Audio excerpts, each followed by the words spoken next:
ബേസിൽ ഒരു പാട്ട് നമുക്ക് വേണ്ടി. ആ നിങ്ങൾ പാടുന്നതാണ് കേട്ടാ. അല്ല, മറ്റുള്ളവർക്ക് ഒരു ബുദ്ധിമുട്ടാണെങ്കിൽ പിന്നെ അത് എന്ത് ബുദ്ധിമുട്ട്? എത്ര നല്ല ശബ്ദം നാണായിട്ടെന്നറിയോ? സത്യമായിട്ട് താനെന്നെ നാറ്റിച്ചേ അടങ്ങും.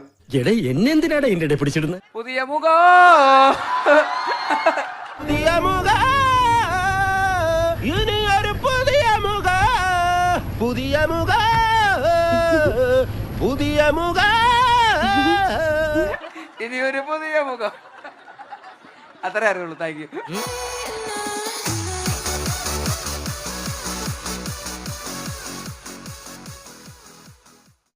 നിനക്ക് പേടിയില്ല? അയ്യോ, അങ്ങനെ മാത്രം പറയരുതേ, എനിക്ക് ഭയങ്കര പേടിയാ. ഞാൻ ഇത്രയും റെസ്പെക്ട് ചെയ്യുന്ന ശ്രീ പൃഥ്വിരാജ് രാജുവേട്ടനുമായിട്ട് ഒരു സിനിമ കൊള്ളാം. അല്ലെങ്കിലും ഗുരുഭക്തി നല്ലതാ. എങ്കിലും ഇപ്പോ സലാറ് പ്രഭാസിന്റെ കൂടെ ചെയ്തു. അത് കഴിഞ്ഞിട്ട് വിവരമില്ലാത്തവനാണെങ്കിലും സത്യം പറയൂ. ശ്രീകുമാറിന്റെ കൂടെ ചെയ്തു.